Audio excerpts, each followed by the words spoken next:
Si on regarde l'idée de Dieu, et on va parler par exemple de la connaissance divine, ce que Dieu sait, c'est impossible pour nous d'avoir un accès à cette chose-là. C'est les milliards de possibles qu'il y a. Nous, on a un monde, mais il y avait milliards de possibles. Et tout ce qu'il peut savoir à chaque instant, on ne peut pas rentrer notre tête là-dedans. Si je veux réfléchir à la sagesse divine, je comprends la sagesse humaine. Mais c'est quoi la sagesse divine? Là, quand je vais descendre ça sur la création, je vais pouvoir avoir des éléments. Mais si je le mets au niveau du divin, on ne sait pas de quoi on parle. Chaque partie divine est de l'ordre de l'infinitude, donc inaccessible. Les termes sont encore dans la Bible. Tu es sage, mais non d'une sagesse connue. Tu es intelligent, mais non d'une intelligence connue.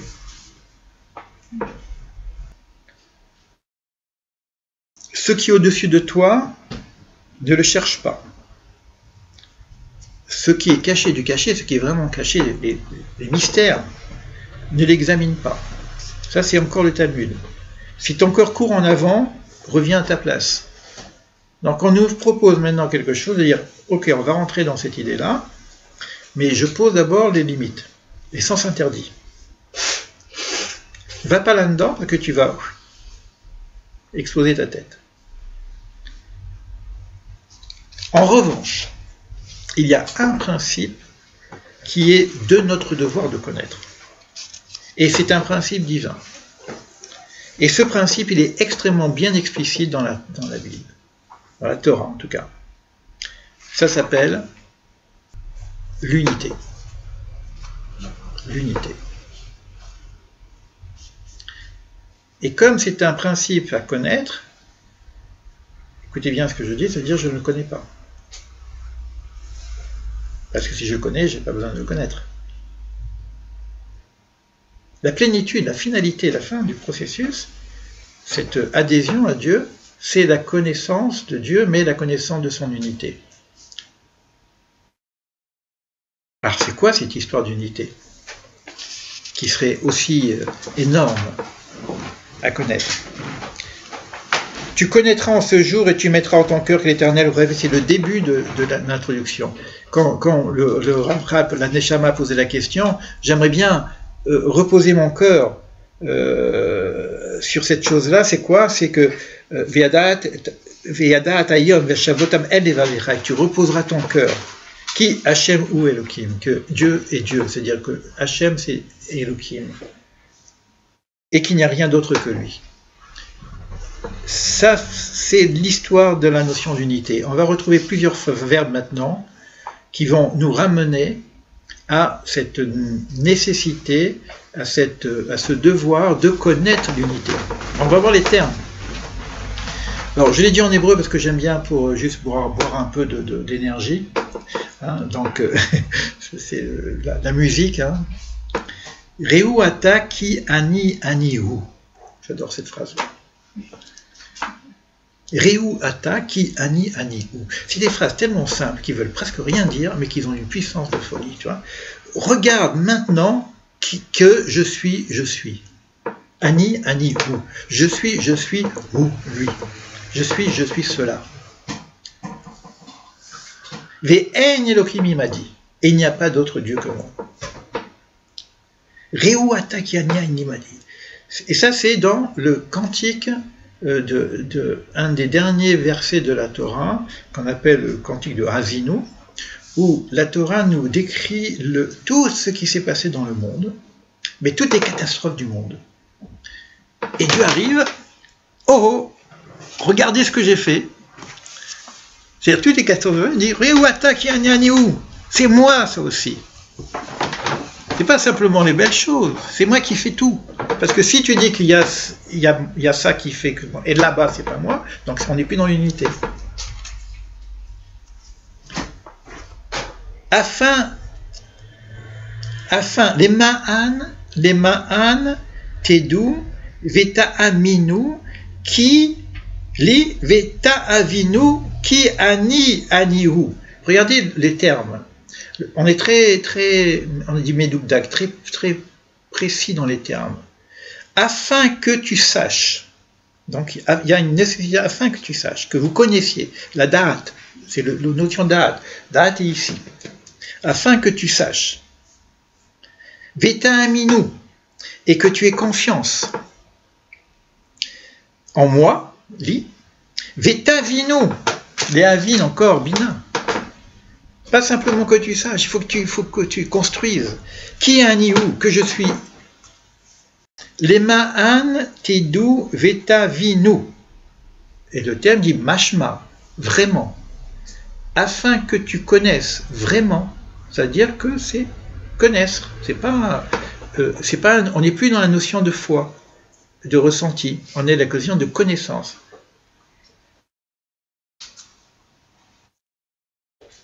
Et c'est écrit encore, Bayom Haou Hashem Echad Ushmo Echad. Viendra un jour, Bayom Haou, viendra un jour. Ça, c'est les prophéties. On est encore dans une prophétie. De Zacharie 14.9. Qu'est-ce que dit Zacharie 14.9? Un jour viendra où Dieu sera un et son nom sera un. Pourquoi il n'est pas un maintenant? De son point de vue, il est un. Mais les hommes, c'est simple. Si vous parlez aux hommes de parler de Dieu, ben chacun va raconter son image. C'est quoi Dieu? Chacun va avoir une idée de Dieu qui n'est pas Dieu. Dès que je dis Dieu, c'est plus Dieu. Mais viendra un jour, le monde entier aura la même notion du divin. C'est énorme. Bayom. Et c'est le texte, Shema Israël Hashem Elokeinu Hashem Echad. Écoute Israël, Dieu notre Dieu, Dieu est un. Écoute, il faut vraiment l'écoute, l'entendement. Et c'est la phrase clé du judaïsme. Et c'est la phrase que les nations viendront dire à celui qui sera Israël. Écoute Israël, Dieu notre Dieu, Dieu est un.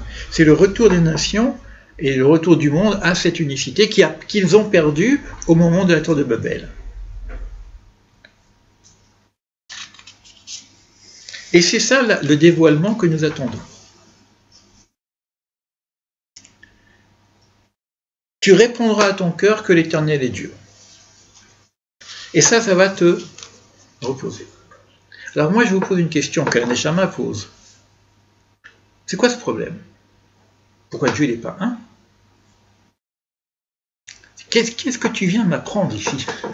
La Neshama, on est toujours dans la même idée du pédagogue. Et l'élève dit, mais attends, d'ailleurs, rappelez-vous que lorsqu'on a dit les problèmes qu'avait la Neshama, elle a dit, ça je comprends, je crois et je comprends, ça je crois et je comprends, ça je crois et je comprends, ça je ne comprends pas. Mais quand on a parlé de l'unité, ça fait partie des articles de foi, que Dieu est un. Et la Neshama a dit, je comprends, j'ai pas besoin d'explication. Et là on lui dit que non, que tout est là-dedans. Toutes les questions que tu as posées, tu ne peux y répondre que lorsque tu as compris qu'est-ce que l'unité. Mais il avait compris l'unité. Alors, de quoi on parle ici? Elle n'a jamais posé la question. Est-ce que vous avez un problème avec l'idée que Dieu est un, vous? Vous avez imaginé qu'il y a deux dieux? Qu'il y a plusieurs dieux? Je ne sais pas. C'est une question que je vous pose. C'est quoi ce qu'on appelle chidouche, cette nouveauté? Qu'est-ce qu'on vient d'apprendre là? Quelque chose qui serait le fondement de la création et qui va faire qu'on va passer toute notre vie à trouver ça à la fin des temps? Que Dieu est un? Ben, je veux le comprendre, moi. Qu'est-ce qui serait... Quelle notion peut y avoir derrière pour qu'on se pose des questions sur cette idée-là? Je vous embête, hein?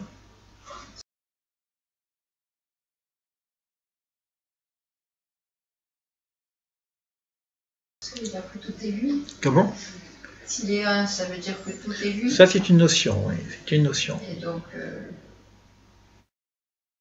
c'est difficile. Non, la compréhension de tout est lui est vraiment difficile, ça c'est sûr.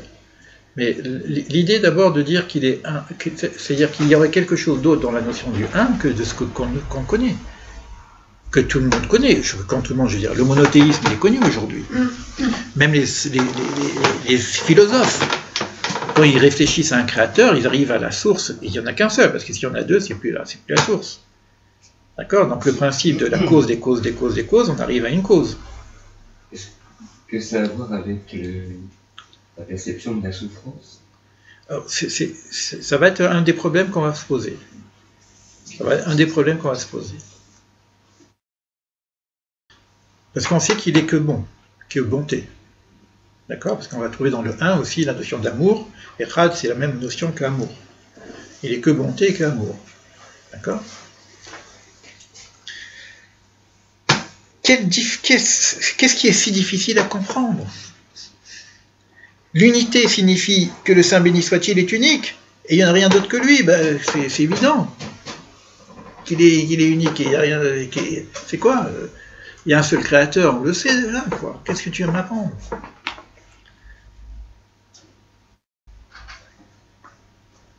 Alors c'est vrai qu'il y a un seul créateur, mais la notion d'unité, c'est pas que ça. C'est ça qu'il va falloir comprendre. On va rajouter des éléments qui vont nous demander une certaine réflexion sur cette notion d'unité. C'est pas qu'il est un comme le nombre 1, c'est-à-dire qu'il est le créateur unique. Ça, c'est une notion. Mais je peux avoir des erreurs de cette notion-là, en disant qu'il y a un seul créateur, mais je peux aussi dire qu'il a créé le monde, et par exemple, et il s'est retiré du monde, parce qu'il est trop grand par rapport au monde. Je peux dire qu'il a créé le monde, et puis il y a des forces contraires qui viennent s'opposer à sa volonté. Donc j'aurai deux forces. D'accord? Donc la notion d'unité est un principe qui va englober le tout. Et quand je comprends ce principe qui va englober le tout, je vais comprendre toutes les parties de toutes les difficultés qu'on peut avoir dans l'histoire du monde, dans les souffrances, dans la gestion du monde par rapport à Dieu. La réponse qu'il vient nous dire, c'est vrai du point de vue général, mais ça demande à être approfondi. Parce que c'est écrit afin que tu saches. Ça veut dire quoi? Alors là, il donne un exemple. Tout est Dieu. Même ceux qui pour nous seraient à rejeter totalement en tant qu'humains, comme la sorcellerie par exemple. Il n'y a pas un espace qui ne serait pas sous le contrôle, sous la direction du divin.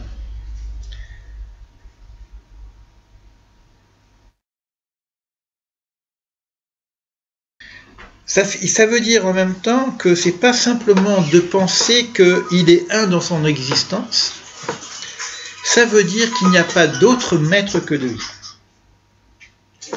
Il y a un seul principe. Après, on va perdre ce principe et on va rentrer dans la dualité, dans la multiplicité, etc. Mais à la base, il n'y a qu'un seul principe. Ça va nous demander un certain travail par rapport à la notion du mal. D'accord ? Et c'est ça c'est pour ça que c'est des choses qui vont se construire progressivement. Parce que si je mets maintenant, parce qu'on va le voir, qui est-ce qui a créé le mal? L'idée, elle est là. C'est écrit Barahara.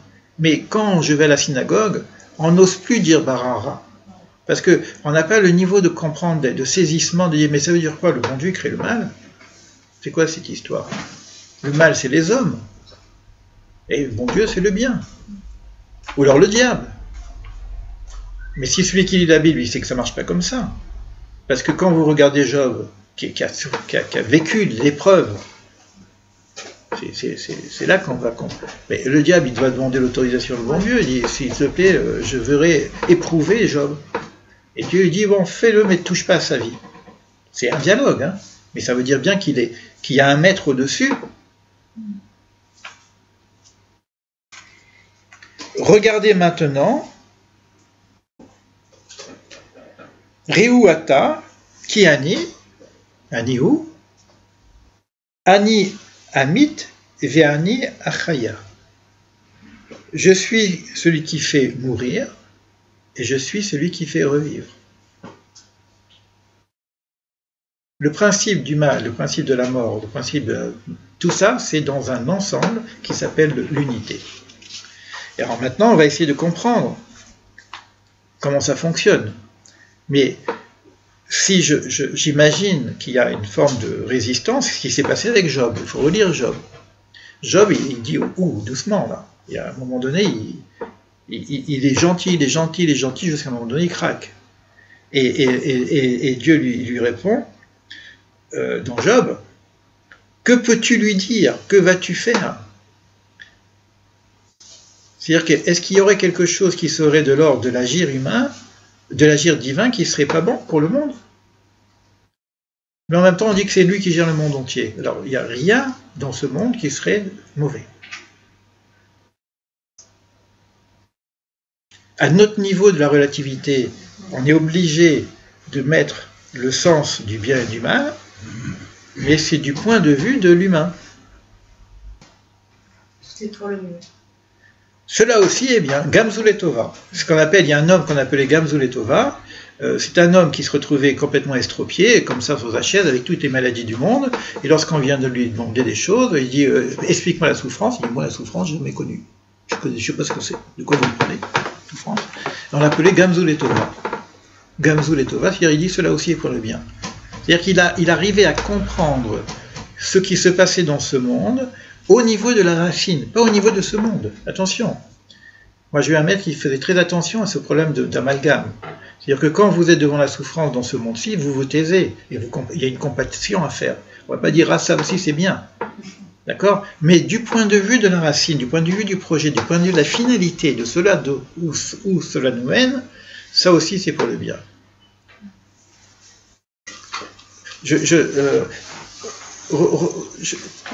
Vous avez avancé un petit peu sur la notion des différents mondes. Hein, qu'il y a 4 mondes. On a dit Atzilut, Bara, Yetzira et Asya. Atzilut, il n'y a pas de notion de mal. Bara, il y a la notion de mal puisqu'il va être créé, mais c'est une notion, c'est un principe. Mais ce principe du mal qu'on dans Bara n'est pas un mal. Il ne peut être que bien. Il est la notion de la possibilité du mal dans ce monde, et il est la notion du recevoir et non pas du donner. Il y a une notion comme ça qui est créée dans le monde du Bara, mais ce n'est pas dans ce monde-ci. Il n'est pas mal, parce qu'il est créé.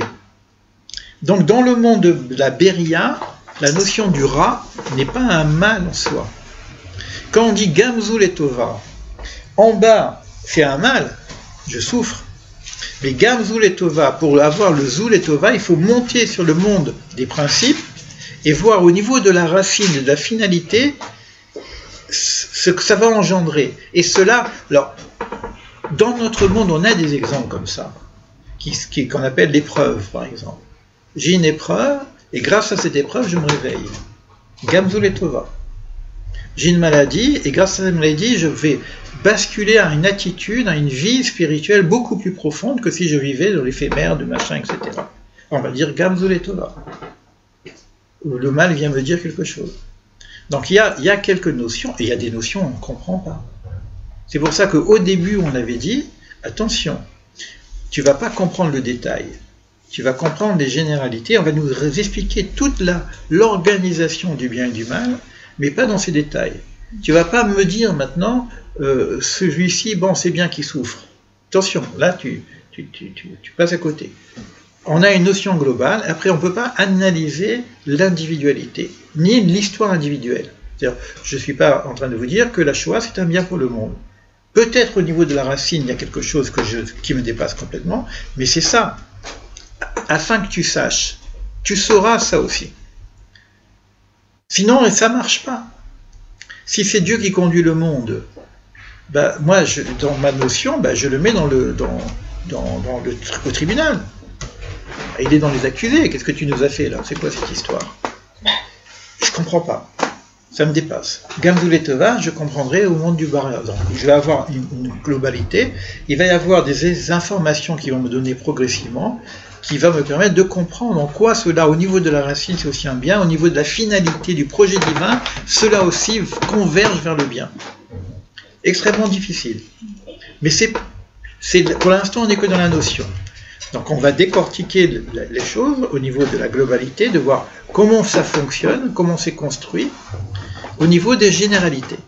Et à ce moment-là, peut-être que j'aurai quelques informations progressives au niveau des détails. Pour comprendre cette idée-là, de l'unité pour l'instant, comme je ne sais pas, là c'est aussi quelque chose de très important, de la même façon que je ne peux pas connaître Dieu lui-même, je ne peux pas définir la notion d'unité. En termes de définition, la seule chose qu'on peut faire, c'est de nous écarter de ce qui n'est pas l'unité, des erreurs qu'on fait. Donc, dans la notion des erreurs, je peux avoir des a priori ou des idées de Dieu qui sont fausses par rapport à la notion d'unité. Par exemple, la notion d'idolâtrie. En quoi l'idolâtrie? C'est quoi l'idolâtrie? L'idolâtrie, c'est simplement que vous pensez qu'il y a d'autres forces intermédiaires, indépendantes, qui fonctionnent dans ce monde. C'est ça, ça s'appelle l'idolâtrie.